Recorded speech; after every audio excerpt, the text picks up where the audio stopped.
शेर के सामने डाले जाने वाला शख्स कौन था और उस शख्स ने बादशाह को ख्वाब की ऐसी क्या ताबीर बताई कि बादशाह ने कैद खाने से निकाल कर दरबार में नौकरी दे दी। ये शख्स हजरत दानियाल अलैहिस्सलाम थे। आप 457 कबल मसीह में बैतुल मुकद्दस में पैदा हुए। आप बनी इसराइल के ज़वाल के आखिरी दौर में पैदा हुए। आप अल्लाह ताला के नेक पैगंबर थे। आप हर वक्त अल्लाह की इबादत और नेक काम करने में मसरूफ रहते। अल्लाह ताला ने आपको ख्वाबों की ताबीर के इल्म से नवाजा था। हजरत दानियाल अलैहिस्सलाम जब जुआन हुए तो बनी इसराइल कई तरह की बुराइयों में मुब्तला हो चुकी थी। बनी इसराइल के लोगों ने अल्लाह ताला की बहुत नाफरमानी की तो अजाब की सूरत में बुख्ते नसर बादशाह कहर बनकर बनी इसराइल पर नाजिल हुआ। बुख्ते नसर एक जालिम बादशाह था। उसने यहूदा रियासत पर हमला कर दिया और यहूदियों के मुकद्दस इबादत खाना पर हमला करके तबाह कर डाला। बाबिल के बादशाह बुख्ते नसर ने हैकले सुलेमानी और यरूशलेम को तबाह कर डाला, लोगों का कत्ले आम किया और बाकी बचे हुए लोगों को कैदी बनाकर बाबिल ले गया। उन्हीं में हजरत यर्मिया और हजरत दानियाल अलैहिस्सलाम शामिल थे। एक रात बादशाह बख्ते नसर ने बहुत अजीब ख्वाब देखा। उसने ख्वाब में एक बड़े बुत को देखा जिसका सर सोने का था, दरमियानी हिस्सा चांदी का, नीचे का हिस्सा तांबे का और टांगे लोहे का था। फिर आसमान से उस पर एक बड़ा पत्थर गिरा जिससे उसके टुकड़े टुकड़े हो गए और उसके अज़्ज़ा आपस में मिले तो वो पत्थर इतना बड़ा हो गया कि तमाम जमीन इससे भर गई। बख्ते नसर इस ख्वाब से बहुत हैरान और परेशान हो गया। उसने इस ख्वाब की ताबीर जानने के लिए बहुत से लोगों को बुलवाया, लेकिन कोई भी इस अजीब ख्वाब की ताबीर ना बता सका। किसी ने बादशाह को मशवरा दिया कि हजरत दानियाल से इस ख्वाब के बारे में पूछा जाए। बादशाह ने फौरन हुक्म दिया कि दानियाल को बुलाओ। जब हजरत दानियाल बादशाह के सामने हाजिर हुए तो आपने बादशाह को सजदा ना किया। उस वक्त ये रिवाज था कि जब कोई बादशाह के सामने हाजिर होता तो वो पहले बादशाह को सजदा करता। लोगों ने जब सजदा करने का कहा तो हजरत दानियाल ने जवाब दिया कि सजदा सिर्फ अल्लाह ताला को ही करना चाहिए, अल्लाह के सिवा किसी और को सजदा करना जायज नहीं। हजरत दानियाल की बातें सुनकर बादशाह खामोश रहा क्योंकि वो अपने ख्वाब की ताबीर को पहले जानना चाहता था।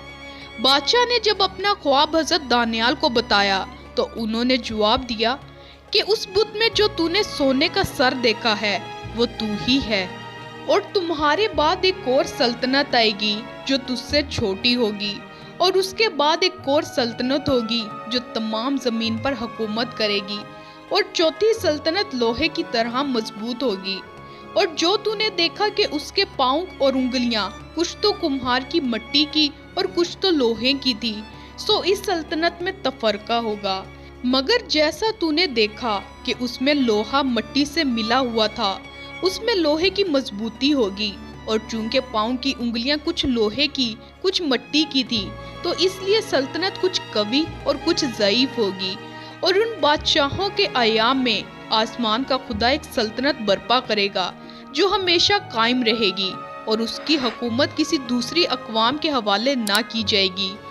फिर हजरत दानियाल अलैहिस्सलाम ने फरमाया, जल्द ही तेरी हुकूमत का खात्मा होगा और दूसरी अक़वाम यानी फारिस और रूमी गालिब आ जाएंगी। हजरत दानियाल की ये काबिलियत और जहानत को देखकर बादशाह ने आपको दरबार में जगह दी। बादशाह आपसे बहुत मुतासिर हुआ। हजरत दानियाल जवान और खूबसूरत आदमी थे। उनकी जहानत और काबिलियत की वजह से उनको दरबार में जगह मिल गई। फिर कभी जब भी बादशाह कोई सवाल करता तो हजरत दानियाल दूसरों की निस्बत सबसे बेहतर जवाब देते। हजरत दानियाल दरबार में रहने के बावजूद सादा और हलाल गज़ा खाते और हराम चीज़ों और गज़ाओं से दूर रहते। फिर भी आप बाबल के लोगों से ज़्यादा खूबसूरत और ताकतवर नजर आते थे। कुछ वक्त गुजरने के बाद बुख्ते नसर को फिर से परेशान कर देने वाले ख्वाब आने लगे।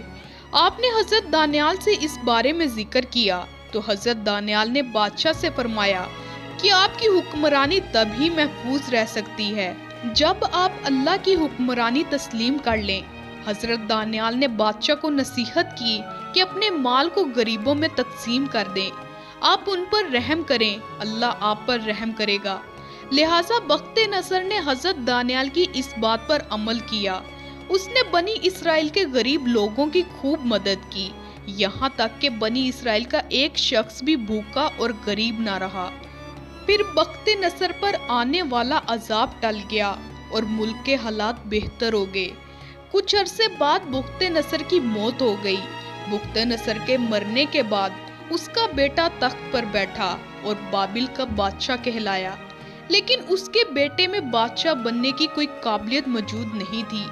وہ انتہائی نالائق اور نااہل بادشاہ تھا۔ اس بادشاہ کی حکومت کے دوران حضرت دانیال کا دربار میں اچھا مقام تھا، لیکن دربار میں کچھ لوگ آپ سے جلتے تھے۔ انہوں نے بادشاہ کو حضرت دانیال کے خلاف کرنا شروع کر دیا اور کہا کہ سب آپ کو سجدہ کرتے ہیں، دانیال آپ کو سجدہ نہیں کرتا۔ وہ کہتا ہے کہ جلدی بابل کی سلطنت ختم ہو جائے گی اور اس کے خدا کی حکومت قائم ہوگی۔ لہٰذا بادشاہ نے آپ کو شیروں کے آگے قید خانے میں ڈال دیا۔ جب آپ بے بس ہو گئے تو آپ نے اللہ تعالیٰ سے دعا کی، اے اللہ میری مدد کر۔ اللہ کی قدرت سے شیروں نے آپ کو کوئی نقصان نہیں پہنچایا۔ اس وقت حضرت جبرائیل علیہ السلام نازل ہوئے۔ شیر فرشتے کو دیکھ کر سہم گئے۔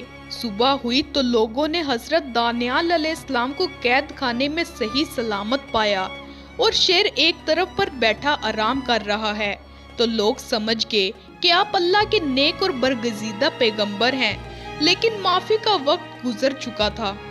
بخت نصر کے خاندان پر سائرس کا بادشاہ عذاب بن کر نازل ہوا۔ اس نے بابل کی حکومت کو ختم کر دیا۔ اس نے حضرت دانیال کو قید خانے سے آزاد کروایا اور انہیں عزت و احترام کے ساتھ اپنے دربار میں وزیر مقرر کیا۔